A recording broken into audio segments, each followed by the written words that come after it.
तो hello guys, good morning, good afternoon, good evening. तो modern history का next chapter कर रहे हैं। कल हमने नॉन कोऑपरेशन खिलाफत मूवमेंट वो सारी चीज़ें की थी, और आज हम जो है उससे आगे करेंगे। ली कमीशन के बारे में पढ़ते हैं, जो रॉयल कमीशन थी किसके ऊपर, सुपीरियर जो सीनियर सिविल सर्विसेज के बारे में जो है इंडिया में, उसके ऊपर ये कमीशन इस्टेब्लिश की गई थी ब्रिटिश गवर्नमेंट के द्वारा। कब? 1923 में। किसके लिए? एग्जामिन और रिकमेंड करने के लिए। क्या? इंडियन सिविल सर्विसेज की जो है बेहतरी के लिए या उसकी इम्प्रूवमेंट्स के लिए, कुछ रिकमेंडेशंस के लिए। ठीक है। इसका नेम जो है उसके चेयरमैन जो है उसका चेयरमैन जो था इस कमीशन का, लॉर्ड ली फ्रेमेन, उसके नाम पे रखी गई थी ये ली कमीशन। कुछ की पॉइंट देखते हैं। फॉर्मेशन कब होता है? स्टैब्लिश होती है 1923 को। क्यों? एड्रेस करने के लिए जो इंक्रीजिंग डिमांड, जो इंडियंस की डिमांड थी कि जो सीनियर पोजीशंस है सिविल सर्विसेज में, वो उसको इंडियनाइजेशन होना चाहिए, उसमें इंडियंस लोगों को भी भर्ती करना चाहिए। क्योंकि क्या था कि जितने भी सीनियर पोस्ट थी ना, वहाँ पे जो जो सिविल सर्वेंट थे वो सारे यूरोपियन थे, वो सारे ब्रिटेन से आते थे। तो कमीशन ने इंक्लूड किया कि बोथ जो इंडियंस हैं, बोथ जो ब्रिटिश और इंडियंस मेंबर्स हैं, अनलाइक अर्लियर कमीशन, इस कमीशन में, पहली कमीशन जब सेटअप हुई थी तो क्या था कि मेंबर जो होते थे वो सारे यूरोपियन होते थे, वो सारे ब्रिटेन के होते थे, इंग्लिश होते थे। लेकिन इस कमीशन में इंडियन मेंबर्स भी थे और क्या, ब्रिटिश मेंबर भी थे, अनलाइक अदर कमीशन। तो लॉर्ड ली फ्रेहम जो था इसका चेयरमैन था। पर्पस क्या था? एवेलुएट करना है कि इसके स्ट्रक्चर देखना है सिविल सर्विसेज का, कैसा है इंडिया में, जो सीनियर सिविल सर्विस फंक्शनिंग क्या, कैसे काम करते हैं, और कुछ रिकमेंड मेजर करने जिससे जो है इंक्रीजिंग इंडिया की पार्टिसिपेशन जो है सिविल सर्विसेज में और इंक्रीज हो, और मेंटेनिंग एफिशिएंसी और इम्पार्शलिटी। ये नहीं है कि अब इंडियन को डाल दिया तो वो इंडियंस के हक में रहेंगे, नहीं, इम्पार्शल रहना है, किसी के हक में नहीं। और एफिशिएंसी, वैसे काम करने की जो जो जो रफ्तार है, जो रिजल्ट है, वैसे के वैसे रहने चाहिए। ये नहीं कि इन दोनों चीज़ों को कॉम्प्रोमाइज़ करके हम इंडियंस को जो है सीनियर पोजीशन पे ले लेंगे, नहीं नहीं, एफिशिएंसी और इम्पार्शलिटी को ध्यान में रखते हो। बैकग्राउंड क्या था देखो, इस कमीशन का जो है, इस कमीशन की स्थापना का जो बैकग्राउंड था कि इंडियंस डिमांड कर रहे थे कि इंडिया का रिप्रेजेंटेशन होना चाहिए, हमारे लोग हमारे एडमिनिस्ट्रेशन में होने चाहिए। ठीक है। And was growing specially after जो मोंटेस्क्यू चार्ल्स फॉर्म रिफॉर्म था 1919 का, उसके बाद जिसने इंट्रोड्यूस किया था डायरार्ची सिस्टम में, डायरार्ची सिस्टम प्रोविंसेस में, रिजर्व लीग, ट्रांसफर्ड लिस्ट, याद है ना, हमने पिछली 1990 के रिफॉर्म पर जब पढ़ा था। तो नेशनलिस्ट जो लीडर थे वो क्रिटिसाइज कर रहे थे कि इंडियन लोगों का जो हायर एडमिनिस्ट्रेटिव पोजीशंस हैं जो गवर्नमेंट की, तो वहाँ पे बहुत कम लोग जो हैं वो इंडियंस हैं। ठीक है। रिकमेंडेशंस देखो, increase the portion of Indian ICS and other superior services, ये इस कमेटी की जो है रिकमेंडेशंस थी। ठीक है। रिजर्व करनी है 50%। 50% जो आईसीएस पोस्ट है, इंडियन सिविल सर्विसेज की पोस्ट हैं, वो इंडियंस के लिए कितनी, 50% सीट्स जो हैं वो रिजर्व करनी है। ठीक है। और टू बी ग्रेजुअली अचीव, कि 25 साल के अंदर हम लोगों ने ये चीज़ें अचीव करनी ग्रेजुअली, जो है 50% जो लोग हैं हायर सर्विसेज में अगले 25 साल के अंदर अंदर, वो जो है इंडियंस होने चाहिए।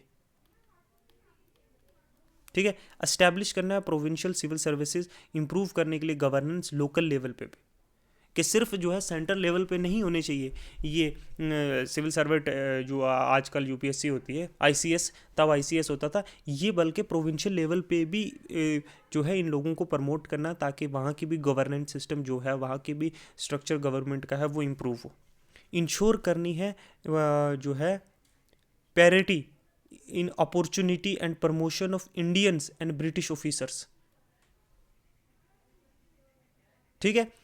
आउटकम क्या आया इस कमीशन का, कि ब्रिटिश गवर्नमेंट ने जो है एक्सेप्टेड के मेनी ऑफ द कमीशंस जो रिकमेंडेशन है, ब्रिटिश गवर्नमेंट ने एक्सेप्ट किया। A notable result was greater recruitment of Indians into ICS. इससे हुआ कि अब क्या हुआ कि इंक्रीजिंगली जो है अब लोग रिक्रूट होने लगे इंडिया से भी, लेकिन ये बहुत देर से हुआ। ऑल थ्रू जो इम्प्लीमेंटेशन बहुत स्लो थी और क्रिटिसाइज भी की जाती थी कि ये बहुत इनएडुकेट है। ये रिफॉर्म ने हेल्प किया ले डाउन करने का। इवेंचुअली जो जो ज़्यादातर इंडियनाइजेशन हुआ सिविल सर्विसेज का, मतलब ज़्यादा से ज़्यादा इंडियंस लोग जो है फिर सिविल सर्विस में रिक्रूट होने लगे, ना कि ब्रिटिश। लेकिन इसको करते करते बहुत टाइम लग गया था। दूसरी कमीशन के बारे में पढ़ते, ये ली कमीशन हो गया। दूसरी कमीशन है मुदुमन कमेटी, देखो ये थी रिफॉर्म इंक्वायरी कमेटी बिठाई गई थी 1924 में, इस्टेब्लिश की गई थी। किसके लिए? जो वर्किंग ऑफ जो डीआरची सिस्टम है, इसको इंट्रोड्यूस जब 1990 में किया था कि ये कैसा काम कर रहा है, उसके लिए इसके रिलेटेड बहुत सारी कंप्लेंट्स आ रही थी इसके इम्प्लीमेंटेशन के लिए। 1924 में ये सेटअप की जाती है मोंटेस्क्यू चेल्स फॉर्म का जो फंक्शनिंग है उसको देखने के लिए। चेयरमैन था सर अलेक्जेंडर जो है मुडमन, जो जो was the home member of vice Royce executive council. Purpose क्या था? इफेक्टिव, कि कितनी बेहतर तरीके से जो डीआरची सिस्टम है वो प्रोविंशियल गवर्नमेंट्स में, मतलब प्रोविंशियल किसको कहते हैं, जैसे आज हम स्टेट्स कहते हैं ना डिफरेंट, वैसे कैसा काम कर रहा है। ठीक है, to investigate complaints and challenges faced in functioning of the reform, कि क्या क्या कंप्लेंट्स आ रही हैं, क्या क्या इसको इम्प्लीमेंट करने में प्रॉब्लम्स आ रही है, वो सारे सब चीज़ों को एड्रेस करने के लिए। कंपोजिशन क्या था इस कमेटी का? देखो, इस कमेटी में 12 मेंबर्स थे, इंक्लूडिंग बोथ, देखो दोनों ब्रिटिश ऑफिशियल्स और इंडियन रिप्रेजेंटेटिव थे। It include prominent Indian leader जैसे मोतीलाल नेहरू हैं, मिस्टर जयकार हैं, तो ये सारे लोग थे। फाइंडिंग क्या हुई इस कमेटी ने? क्या पाया कि जो कमेटी फाउंड दैट जो डीआरची सिस्टम है वो अनसेटिस्फैक्ट्री है और अनवर्केबल है, ये नहीं काम करेगा। ठीक है, इसने हाईलाइट किया कि लेक ऑफ कोऑर्डिनेशन, कि रिजर्व और ट्रांसफ़र जो सब्जेक्ट्स हैं वो कॉजेज इनएफिशिएंसी, कहीं ना कहीं इसकी वजह से गवर्नेंस सही से नहीं चल रही है, प्रॉपर कोऑर्डिनेटेड काम नहीं हो रहा है। इंडियन मिनिस्टर्स जो हैं वो अनएबल टू यूज़ जो रियल पावर है वो यूज़ नहीं कर पा रहे हैं, और वहीं ब्रिटिश सिस्टम ने जो है वो सिग्निफिकेंट कंट्रोल लिया हो कुछ की एरियाज का। अब ये कमेटी की फाइंडिंग है। अब रिकमेंडेशंस क्या हैं? Suggested minor adjustment to improve the working of dyarchy system but did not recommend its abolition. अब इन्होंने सिर्फ क्या किया कि कुछ ना कुछ इंप्रूवमेंट्स होनी चाहिए, ये नहीं कि अब डीआरची सिस्टम नहीं काम कर रहा है तो इसको अबॉलिश कर दिया जाए, वो नहीं किया गया। ठीक है, अभी भी ट्रांसफ़र सब्जेक्ट, रिजर्व सब्जेक्ट रहे, जैसे आज है ना state list, union list, reserve list, concurrent list, वैसे का टाइप का था।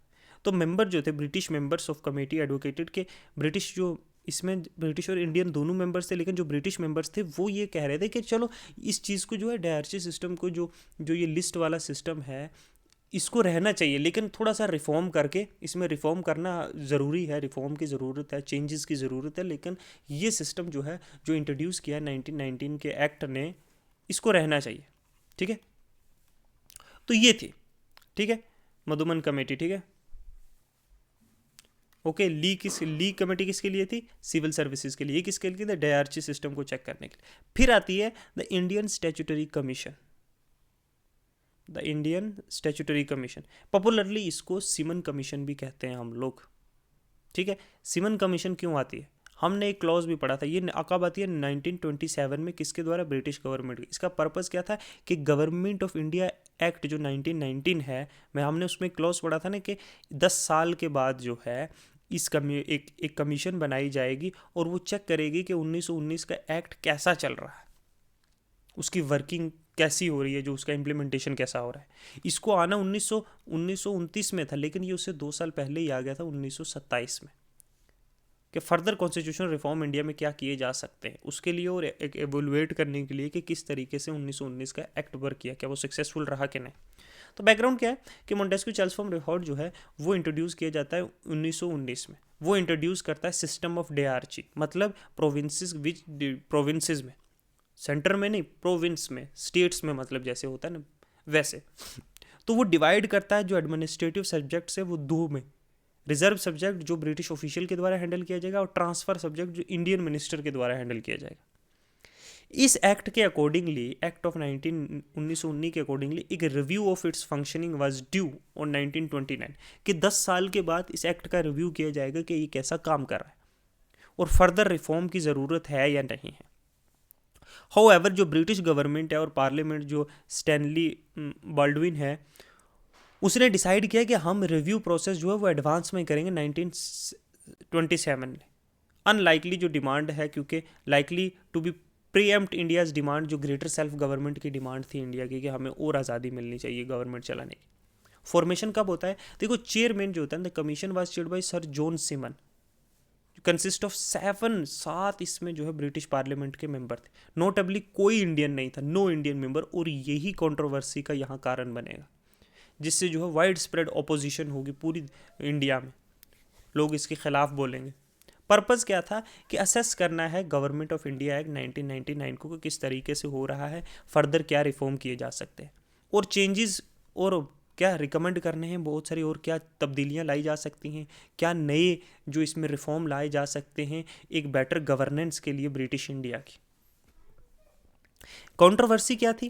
कंट्रोवर्सी थी कि absence of Indian representation in the commission, जिसको देखा गया वाज परसीव्ड एक डायरेक्ट इंसल्ट, एक बेइज्जती इंडियन पॉलिटिकल एस्पायरेशन की, कि हमारे ही लिए रिफॉर्म कर रहे हो, हम पे ही गवर्नेंस करने के लिए, और हमें ही पार्टिसिपेशन नहीं दिया गया इस कमीशन में। इंडियंस जो थे सारे पॉलिटिकल आइडियोलॉजीज के, इंक्लूडिंग जो मॉडरेट थे या फिर एक्सट्रीमिस्ट थे, उन्होंने इस कमीशन को पूरी तरीके से अपोज किया। जो इंडियन नेशनल कांग्रेस है अंडर लीडरशिप मोतीलाल नेहरू के अंडर डिसाइड किया कि हम बाइकआउट करेंगे इस कमीशन को, इस कमीशन की कोई चीज़ नहीं मानी जाएगी। तो ये सीमन कमीशन के बारे में हम डिस्कस कर रहे हैं, ये भी याद रखना। तो इंडिया का रिस्पॉन्स जो था जो सीमन कमीशन के लिए, वो ओवरवेलमिंगली जो है वो बड़ा नेगेटिव था, और सब ने मिलकर डिफरेंट पॉलिटिकल फ्रैक्शन, चाहे वो मुस्लिम लीग है, चाहे वो कांग्रेस है, हिंदू महासभा है, या कोई भी पॉलिटिकल एसोसिएशन थी जो इंडिया की, उन्होंने रिजेक्ट किया इस कमीशन को, क्योंकि इसमें कोई भी इंडिया का रिप्रेजेंटेशन नहीं था, कोई भी इंडियन नहीं थे। इंडियन ही नहीं होंगे तो इंडिया का रिप्रेजेंटेशन किया, इसको एक बेइज्जती की तरह, एक इंसल्ट की तरह देखा गया, एक ग्रोइंग पॉलिटिकल एस्पायरेशन। अब देखेंगे हम कैसे वेरियस जो सोसाइटी के जो हिस्से थे, इंडियन सोसाइटी के सेक्शन के, उन्होंने कैसे इस कमीशन को जो है अपोज किया। पहली बात तो बाइकआउट। देखो मद्रास सेशन 1927 में क्या किया गया, जो इंडियन नेशनल कांग्रेस है उसने क्या किया, रिजोल्व कि हम बाइकआउट करेंगे, ठीक है, सीमन कमीशन को। अंडर द लीडरशिप जो मोतीलाल नेहरू की है, कांग्रेस ने डिक्लेयर किया कि इंडियंस जो हैं, दैट इंडियंस अलोन हैज़, कि हम सिर्फ इंडियन के पास ये हक है कि वो क्या कर सकते हैं, वो उनके पास राइट है, वो डिसाइड करेंगे कि हमारा जो कॉन्स्टिट्यूशन होगा, ठीक है, उसका फ्यूचर क्या होगा। और स्लोगन जैसे नारे कैसे हुए, Simon go back became a rallying cry. तो सब लोगों ने पूरे इंडिया में जो है ये चीज़ गो बैक सिमन वाले आपने नारे सुने होंगे, सिमन गो बैक। तो इस मूवमेंट में पूरी तरह से जो है इसको जो है नकार दिया गया। उन्होंने सोचा कि हमारे लिए, हमारे रिफॉर्म के लिए, हमारी गवर्नेंस के लिए, हमारे मुल्क के लिए कोई कमीशन बन रही है, एटलीस्ट उसमें 50-30% कुछ तो हमारा योगदान भी होना चाहिए ना, हमें भी तो इन्वॉल्व करना चाहिए उसमें। लेकिन ऐसा नहीं हुआ, ठीक है। तो कहीं ना कहीं कंट्रोवर्सी का जो पूरा मुद्दा था ना, वो इसी बात पे टिका हुआ था, ठीक है।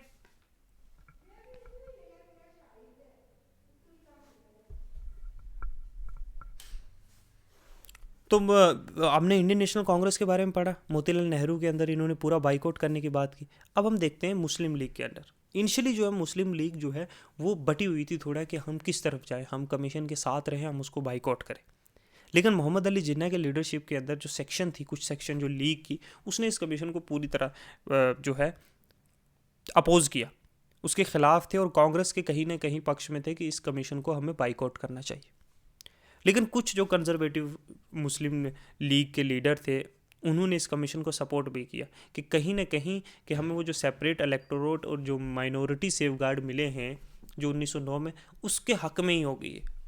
बाकी पॉलिटिकल पार्टीज़ जैसे रीजनल पार्टीज़ है, जैसे जस्टिस पार्टी है मद्रास की, उसने भी इस कमीशन को अपोज किया। मॉडरेट लीडर तेज बहादुर सप्रू जैसे, उन्होंने भी अपना डिससेटिस्फेक्शन किया कि इंडिया की पार्टिसिपेशन तो एटलीस्ट होनी चाहिए थी, ठीक है। वाइड स्प्रेड प्रोटेस्ट होते हैं, देखो ना, वाइड स्प्रेड प्रोटेस्ट होते हैं 1929 में, और जो स्पार्क करते हैं मैम पूरी अक्रॉस द कंट्री जो है हड़ताल होती हैं, इसके खिलाफ नारेबाजी होती है, ब्लैक जो है फ्लैग्स दिखाए जाते हैं, और ब्लैक फ्लैग्स के साथ, और जो है हड़तालें हो जाती है जहाँ जहाँ सीमन कमीशन ट्रैवल करती है वहाँ। लाला लाजपत राय जो थे वो एक प्रोमिनेंट प्रोटेस्ट कर रहे थे लाहौर में 30 अक्टूबर 1928 को, जहाँ पे जो है वो बुरी तरीके से जो है इंजर्ड होते हैं पुलिस की लाठीचार्ज के द्वारा, और जो है इन इंजरीज़ की वजह से उनकी मौत हो जाती है, और became a symbol of resistance against British rule.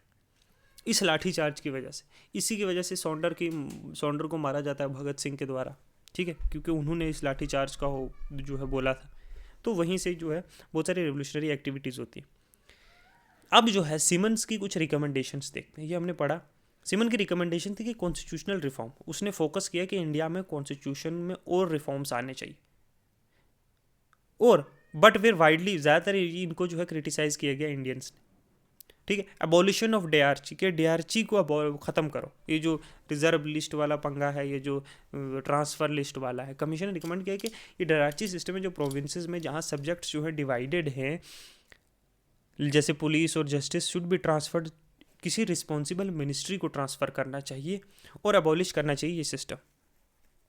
Federal structure, देखो सिमन कमीशन ने ये सजेस्ट किया कि एक ऑल इंडिया फेडरेशन बननी चाहिए, जिसमें ब्रिटिश इंडिया की जो ब्रिटिश डायरेक्टली जो एडमिनिस्टर करती हैं प्रोविंसेस, वो भी होनी चाहिए, और प्रिंसली स्टेट मिलकर। तो कहीं ना कहीं ये ग्राउंड वर्क था जो 1935 में आएगा ऑल इंडिया फेडरेशन का concept. All through full federation was not implement नहीं हुई, ना 1935 में हुई, ना 1927 में हुई, ठीक है। ये तो कॉन्स्टिट्यूशन जो है इंडिया का, कॉन्स्टिट्यूशन जो ओरिजिनल 1947 का उसके बनने के बाद ही हुई थी, लेकिन उनका क्या मानना था कि सब स्टेट्स को मिल के एक बड़ा फेडरेशन बनना चाहिए, जैसे आज है union India, that is union of India, ठीक है, यूनियन है ना सब स्टेट्स का, वैसे टाइप का। प्रोविंशियल ऑटोनॉमी, देखो इसने एक प्रपोज किया कि जो प्रोविंसेस हैं, जैसे स्टेट्स हैं, उनको थोड़ी और आज़ादी मिलनी चाहिए, उन्हें और कंट्रोल मिलना चाहिए अपने एरियाज़ पर। जैसे आज स्टेट गवर्नमेंट से उन्हें बहुत चीज़ों पर उनका कंट्रोल है खुद का, कुछ सर्टन जो पावर हैं वो रिजर्व होनी चाहिए गवर्नर के पास। आज भी सिमिलर है, कुछ सर्टन पावर्स हैं जो सेंट्रल गवर्नमेंट के पास हैं, बाकी सारी जो है वो स्टेट गवर्नमेंट्स एक अपने जो एरिया में, अपने टेरिटरी में जो है वो आज़ादी से काम करता है। So these kind of things जो है वो प्रपोज की थी। रिटेंशन ऑफ कम्युनल इलेक्टोरेट्स, तो रिकमेंड किया कि जो कम्युनल इलेक्टोरेट मतलब जहाँ पे जो सेपरेटली अलग से जो वोटिंग राइट दिया हुआ है, जो रिजर्वेशन दी हुई है मुस्लिम, सिख्स और दूसरों को, वो रहनी चाहिए माइनॉरिटी ग्रुप्स के लिए, ठीक है, उसको नहीं हटाने की बात। और कहीं ना कहीं इस चीज़ को जो है इंडियन लीडर्स ने बहुत हैविली जो है वो क्रिटिसाइज़ किया, वो इसकी जो है निंदना की। क्यों? क्योंकि ये एक इस तरह का टैक्टिक थी ब्रिटिश के द्वारा, जहां हम डिवाइड करके सोसाइटी को, इंडियन सोसाइटी को जो है आपस में बांट के जो है रूल कर रहे थे। Safeguard for minority, emphasise किया कि ये जो है ये माइनॉरिटीज़ जो हैं और जो अंडर रिप्रेजेंटेटिव ग्रुप्स हैं गवर्नेंस में, उनको उनके सेफ गार्ड के लिए।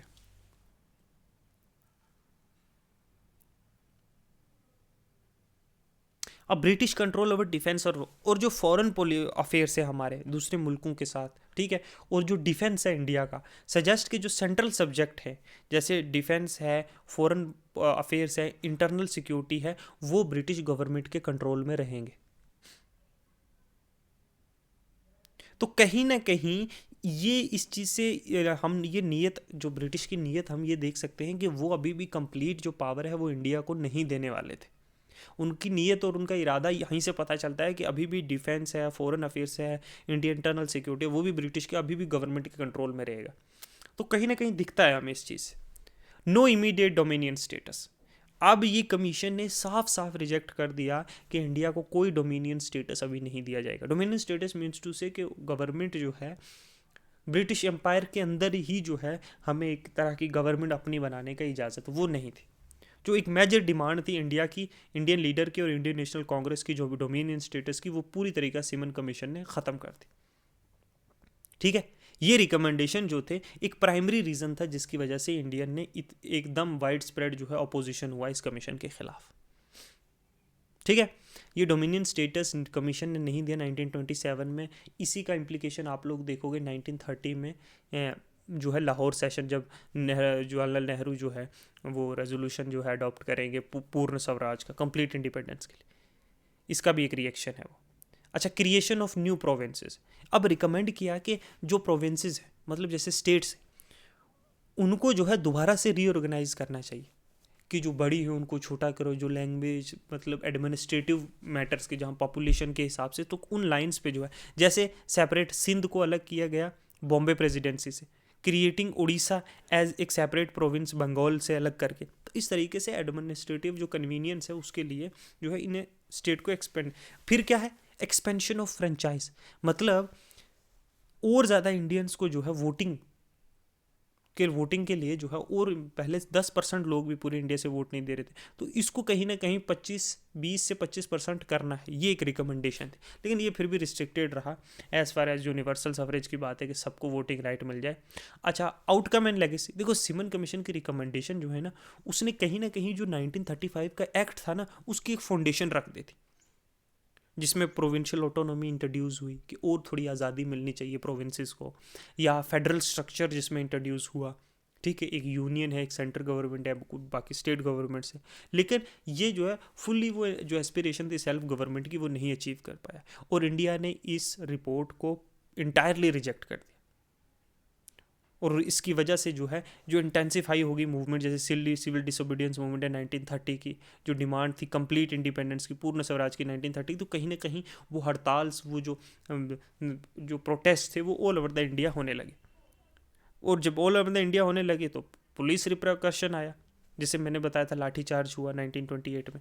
देखो जो मोस्ट इनफेमस एक्ट है पुलिस रिप्रिकॉशन का, वो हुआ अक्टूबर 30, 1928 में, जब प्रोटेस्ट कर रहे थे लाहौर में सिमन कमीशन के ऊपर। तो Lala Lajpat Rai, prominent Indian national Congress के लीडर है, वो ब्लैक फ्लैग्स कैरी करके स्लोगन कर रहे थे सिमन गो बैक। इस प्रोटेस्ट में जो है ब्रूटल लाठीचार्ज की वजह से सुपरडेंट ऑफ पुलिस जो थे जेम्स ए स्कॉट, ठीक है, उनके द्वारा तो लाठीचार्ज में जो है बहुत बुरी इंजरीज आती हैं सर में और चेस्ट में, किसके, लाला लाजपत राय के। और वो लेटर जो है इन इंजरीज की वजह से 17 नवंबर 1928 को जो है उनकी डेथ हो जाती है, और making him the martyr for the cause of India की आज़ादी के लिए शहीद हो जाते हैं। Suppression of protest nation wide, अब ब्रिटिश ने भी तो रिस्पॉन्स करना था ना अक्रॉस इंडिया। जो है जब सिमन कमीशन अराइव होती है तो बहुत सारी सिटीज़ जो है उन्हें ब्लैक फ्लैग्स के साथ, काले झंडों के साथ उनका स्वागत किया जाता है, और स्लोगन दिया जाता है डिनाउंसिंग द कमीशन। अब पुलिस रिस्पॉन्ड करती है, पुलिस लाठीचार्ज करती है पीसफुल क्राउड्स पे भी, जो एकदम शांति से प्रोटेस्ट कर रहे हैं। अरेस्ट होता है जो लोग स्ट्राइक कर रहे हैं, जो प्रोटेस्टर्स है, नेशनल लीडर्स पे अटैक होता है, बहुत सी केसेस में फायरिंग भी होती है। ठीक है, तो ये सारी चीज़ होती है, सप्रेशन होता है इस कमीशन। इसी दौरान जो है 1928 में आती है नेहरू रिपोर्ट, एक कॉन्स्टिट्यूशनल प्रपोजल था जो मोतीलाल नेहरू और उसकी कमेटी जो है 1928 में जो है सिमन कमीशन के रिस्पॉन्स में जो है वो लेकर आते हैं सामने। इस रिपोर्ट का ये अटेम्प्ट था कि इंडियन लीडर्स को एक framework to outline a framework for constitutional reform, और डिमांड करने के लिए और मोर सेल्फ गवर्नेंस। ये पहली सीरियस एफर्ट थी किसी इंडियन लेड कॉन्स्टिट्यूशनल सोल्यूशन, मतलब इंडिया की तरफ से कोई कॉन्स्टिट्यूशन लाने की कोशिश करना पहली बार इंडिया में ऐसा हुआ था। नेहरू की रिपोर्ट में सबसे पहली चीज़ थी डोमिनियन स्टेटस ऑफ इंडिया। ठीक है, इस रिपोर्ट ने कहा कि इंडिया को डोमिनियन स्टेटस दिया जाए, जैसे कनाडा को, ऑस्ट्रेलिया को दिया हुआ है। हम रहेंगे ब्रिटिश एम्पायर के अंदर ही, ठीक है, लेकिन हमें खुद से अपना मुल्क चलाने की थोड़ी इजाज़त मिलनी चाहिए। ठीक है, एक लिमिटेड गवर्नमेंट। इसका मतलब कि India would have self government, लेकिन वो जो है ब्रिटिश का पार्ट रहेगी कॉमनवेल्थ का। ठीक है, फेडरल स्ट्रक्चर दूसरा इस चीज़ में था नेहरू रिपोर्ट में, कि हम एक फेडरल सिस्टम ऑफ गवर्नमेंट बनाएंगे जहां पावर का डिवीजन होगा, जैसे आजकल है, एक सेंटर होगी और एक प्रोविंसेस होगी। ठीक है, इसमें बाई कैमरल लेजिस्लेचर, मतलब दो हाउस होंगे, एक होगा council of state upper house, दूसरा होगा जो है लेजिस्लेटिव असेंबली लोअर हाउस, जैसे आज है राज्यसभा और लोकसभा। और प्रोविंसेस के पास जो है ग्रेटर ऑटोनॉमी होगी। ठीक है, जैसे जितनी 1919 के जो गवर्नमेंट ऑफ इंडिया एक्ट में थी ना, उससे ज़्यादा जो है प्रोविंसेस के पास आज़ादी होगी। जैसे state governments have their own subject, have their own territory in which they govern. तो ये था। फिर इसमें था यूनिवर्सल अडल्ट फ्रेंचाइज। देखो 1928 में मोतीलाल नेहरू जी ने ये डाला था, जब मोस्ट ऑफ द वर्ल्ड में जो है वुमेन्स के पास वोटिंग राइट तक नहीं था।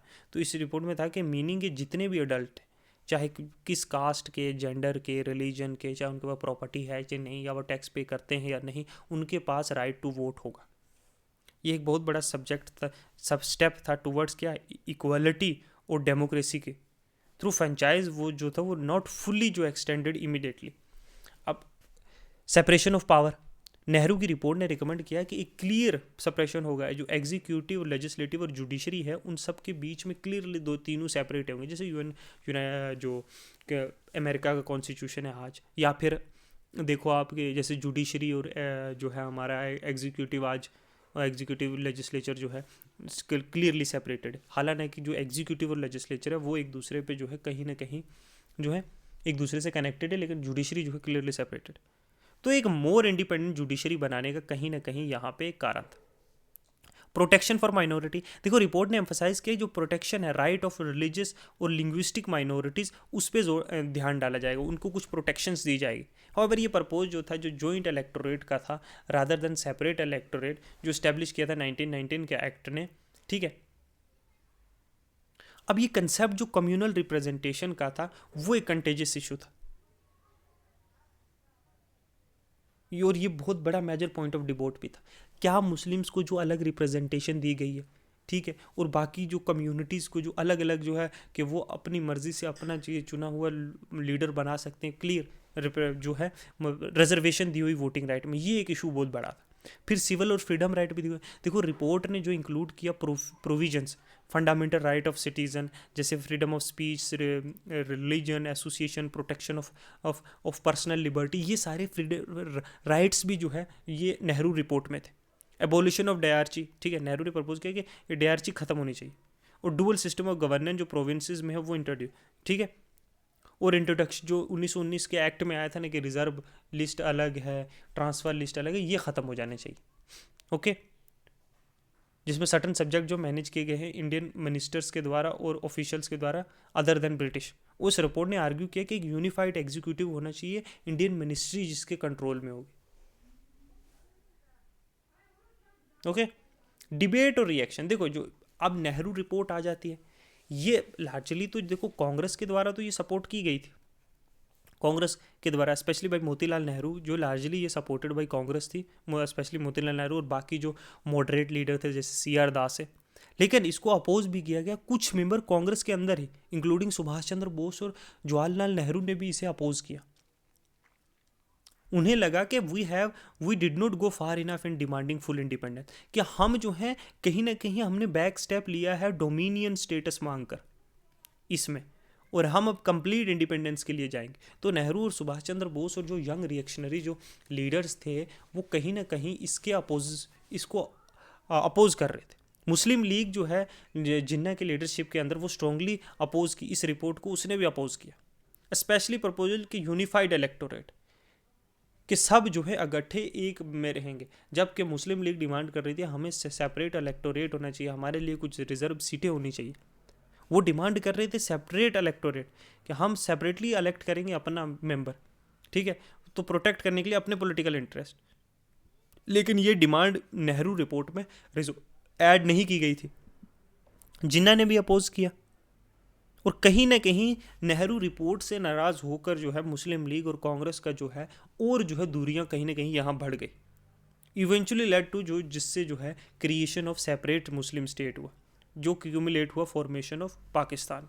बाकी कम्युनिटीज़, बाकी जो दलित हैं जैसे लीडरशिप किसकी डॉक्टर BR अम्बेडकर, उन्हें भी ये फेल्ट कि नेहरू रिपोर्ट ने ना वो डिड नॉट एड्रेस, एक्चुअली सही से एड्रेस नहीं किया जो राइट और जो हमारे हक और जो हमारी हिफाजत जैसे शेड्यूल कास्ट और अनटचेबल है उनके लिए कुछ ज़्यादा चीज़ें एड्रेस नहीं की गई। अम्बेडकर ने प्रपोज किया कि अम्बेडकर भी चाहते थे कि दलित के लिए जो है सेपरेट इलेक्टोरेट होना चाहिए, जैसे मुस्लिम्स के लिए, सिख के लिए, एंग्लो जो इंडियंस हैं उनके लिए। तो ये भी एक की निगोशिएशन जो लेटर बनेगा, तो ये था। तो नेहरू रिपोर्ट से कहीं ना कहीं जो है कोई भी विद इन द कांग्रेस भी बहुत लोग जो है वो सेटिस्फाइड नहीं थे, ओके, हर कोई को किसी न किसी चीज़ से प्रॉब्लम थी। तो 1927 में नेहरू रिपोर्ट के रिलीज़ के बाद जो प्रपोज कर रही थी फ्रेमवर्क की कॉन्स्टिट्यूशनल रिफॉर्म इंडिया में और होने चाहिए, मुस्लिम लीग को लगा कि ये रिपोर्ट ने जो है एडिक्वेटली एड्रेस नहीं किए बहुत सारे पॉलिटिकल इंटरेस्ट मुस्लिम्स के कम्युनिटी के रिलेटेड, पर्टिकुलरली जो रिप्रेजेंटेशन और माइनॉरिटी राइट।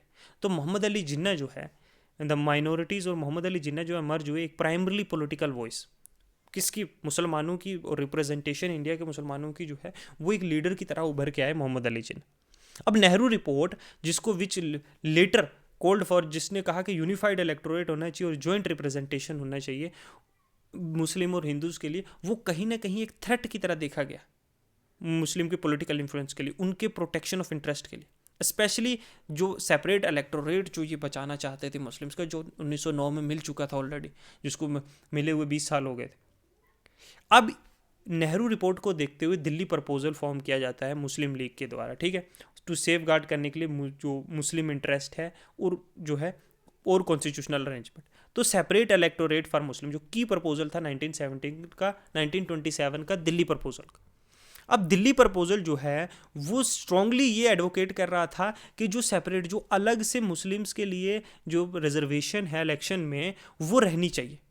जो 1909 में मोर्ले मिंटो रिफॉर्म में आया था रिजर्वेशन मुस्लिम्स के लिए, और मुस्लिम सॉट टू रिटर्न के वो जो सेपरेट इलेक्टोरेट है इंश्योर करने के लिए कि वो अपना रिप्रेजेंटेटिव खुद चुन सके बिना किसी दूसरे के इंटरफेरेंस के, किसी मेजर कम्युनिटीज़ के, वो रिजर्वेशन रहनी चाहिए। प्रोपोर्शनल रिप्रेजेंटेशन, अब प्रोपोर्शनल रिप्रेजेंटेशन जो है सजेस्ट करती है कि मुस्लिम शुड बी रिप्रेजेंटेटेड, मुस्लिम्स को रिप्रेजेंटेड करना चाहिए प्रोपोर्शनल, उनकी पॉपुलेशन के हिसाब से हर प्रोविंस में जितनी उनकी पॉपुलेशन है उतना जो है उस प्रोविंस में उसकी रिप्रेजेंटेशन होनी चाहिए। ठीक है, आइडिया था कि इंश्योर करने के लिए कि मुस्लिम कम्युनिटी स्पेशली रीजन्स जहाँ पे माइनॉरिटीज़ है वहाँ पे उनको उतनी सुविधा, उतने लोग मेंबर्स मिले उनको रिप्रेजेंट करने वाले, ताकि वो जो है इन्फ्लुएंस कर सके लेजिस्लेटिव बॉडीज को। अब minority right safeguard, Delhi proposal में जो है कॉल फॉर के प्रोटेक्शन मिलना चाहिए माइनॉरिटीज़ के हक को। अगर कोई भी नया कॉन्स्टिट्यूशनल अरेंजमेंट होता है उसमें वेरियस प्रोटेक्शंस होनी चाहिए, जैसे एससी के लिए है आज, मतलब या एसटी के लिए हैं, स्पेशली रीजन जहाँ मुस्लिम्स जो है माइनॉरिटीज़ में हैं, जिन रीजन्स में उन्होंने कहा कि कुछ कॉन्स्टिट्यूशनल सेफगार्ड मुस्लिम की एजुकेशन के लिए, उनके कल्चर, उनके रिलीजन इंस्टीट्यूशन को प्रोटेक्ट करने के लिए ये चीज़ें होनी चाहिए, ताकि कोई मेजॉरिटी जो है उन पर डोमिनेट ना कर सके। ओके, ये सारे दिल्ली प्रपोजल में थे। फेडरल स्ट्रक्चर, लाइक नेहरू के रिपोर्ट में जो दिल्ली प्रपोजल था मुस्लिम लीग का, उसने भी सपोर्ट किया कि एक फेडरल सिस्टम होना चाहिए गवर्नमेंट है, और बट एम्फसाइज के देयर शुड बी इक्विटेबल और अलो मुस्लिम मेजोरिटी प्रोविंस मोर ऑटोनॉमी, और जो मुस्लिम मेजोरिटी पॉपुलेशन वाला जो प्रोविंसेस हैं उनमें उनको थोड़ी ज़्यादा ऑटोनॉमी मिलनी चाहिए। अब रिजर्वेशन ऑफ सीट, देखो प्रपोजल ने कहा कि मुस्लिम्स के लिए सीट रिजर्व होनी चाहिए लेजिस्लेटिव असेंबली में, कि इतनी सीटें मुस्लिम ही सिर्फ भरेंगे और कोई नहीं उस पर, इंश्योर करने के लिए जो पॉलिटिकल पार्टिसिपेशन है वो इवन हो, बराबर का हो इलेक्टोरल कंपटीशन में मेजर कम्युनिटीज़ के साथ। Protection of Muslim religious interest, अब दिल्ली प्रपोजल ने ये स्ट्रेस किया कि मुस्लिम के जो पर्सनल लॉज हैं, जो रिलीजियस इंस्टीट्यूशन है, जो एजुकेशन सिस्टम है, वो प्रोटेक्ट होना चाहिए, ताकि फ्यूचर में किसी भी कॉन्स्टिट्यूशनल अरेंजमेंट से जो है इनमें ये चीज़ें इंटरफेयर ना करें, ठीक है, कोई भी और इन्फ्लुएंस ना करे। तो ये जो है ये दिल्ली प्रपोजल का जो है मुस्लिम लीग का ये चीज़ थी, ठीक है, जो सिमन कमीशन और नेहरू रिपोर्ट के जो अपोजिशन में आता है, ठीक है, ठीक है, ओके। फिर जो है जिन्ना का वो 14 पॉइंट्स भी है, जो जिन्ना का 14 पॉइंट्स जो 1929 में आता है, ठीक है, जिन्ना के 14 पॉइंट्स, उसको अगर आप याद रखना, वैसे उसका कोई फ़ायदा नहीं है, हम पाकिस्तान में तो रहते नहीं, उसको वहाँ का सिविल सर्विसेज तो दे नहीं रहे, ठीक है। अगर फिर भी है कि उसमें क्या फेडरल कॉन्स्टिट्यूशन होना चाहिए, रेजिडुअल पावर जो है प्रोविंसेस के पास होनी चाहिए, वही प्रोविंशियल ऑटोनॉमी की बात की, कि कोई कॉन्स्टिट्यूशन अमेंडमेंट सेंटर में नहीं होना चाहिए बिना स्टेट गवर्नमेंट की जो है मर्ज़ी के, स्टेट गवर्नमेंट से उनकी मर्ज़ी के, ठीक है। हर जगह एडुकेट रिप्रेजेंटेशन होना चाहिए मुस्लिम्स का, चाहे वो सेल्फ गवर्नमेंट है या दूसरी बॉडीज़ हैं, फिर और भी बहुत से सेपरेट इलेक्टोरेट होना चाहिए, कॉन्स्टिट्यूशनल रिफॉर्म होनी चाहिए नॉर्थ वेस्ट फ्रंटियर में और बलूचिस्तान में, सेपरेशन होना चाहिए सिंध का बॉम्बे से, ये सारी चीज़ें, फुल रिलीजियस फ्रीडम होनी चाहिए सारी कम्युनिटीज़ को, ऑल कम्युनिटीज़ को। तो ये वेरियस जो है जो 14 पॉइंट्स थे जिन्ना के, वैसे इनको ज़्यादा पढ़ने की ज़रूरत नहीं है, एक आध बार आप पढ़ लेना अगर ज़रूरत हो, ठीक है। तो एट द एंड यही कंक्लूजन निकलता है कि जो नेहरू की रिपोर्ट थी, Nehru report was also formed, वैसे उसमें बहुत अच्छे अच्छे पॉइंट थे, चाहे फंडामेंटल राइट्स के हो, चाहे कॉन्स्टिट्यूशन के हो, चाहे फेडरल स्ट्रक्चर से रिलेटेड हो, लेकिन नेहरू रिपोर्ट वाज फाउंड अनसेटिस्फैक्टरी। तो ये कहीं ना कहीं वेरियस जो है वेरियस जो कम्युनिटीज़ हैं उनको सेटिस्फाई करने में कहीं ना कहीं फेल होगी, but despite that it was first major जो है पहली बार किसी ने कोई इनिशिएटिव लिया था एक कॉन्स्टिट्यूशन बनाने का इंडिया में, एक प्रपोज करने का. None has tried before this, so we have to give respect in that matter also. तो ये चीज़ें थी आज के लिए. हमने ली कमीशन पढ़ा, मुदुमन कमीशन पढ़ी, ठीक है, ली पढ़ी, मुदुमन कमीशन पढ़ी, फिर जो है स्टैट्यूटरी कमीशन जिसको हमने सीमन कमीशन भी कहते हैं वो भी पढ़ी, नेहरू रिपोर्ट के बारे में देखा, दिल्ली प्रपोजल्स के बारे में देखा, ठीक है. तो ये सारी चीज़ें आज हमने देख ली. नेक्स्ट चैप्टर में मिलते हैं, से हम राउंड टेबल कॉन्फ्रेंसेस के बारे में बात करेंगे, सिविल डिसोबीडियंस मूवमेंट के बारे में बात करेंगे, इरवन और गांधी का वो दिल्ली मैनिफेस्टो, वो पूर्ण स्वराज जो लाहौर का है उसके बारे में जो है ये सारी चीज़ें डिस्कस करेंगे नेक्स्ट लेक्चर में. 60 सत्याग्रह देखेंगे. तो ये चीज़ें नेक्स्ट लेक्चर में करते हैं. तब तक के लिए थैंक यू, गुड बाय.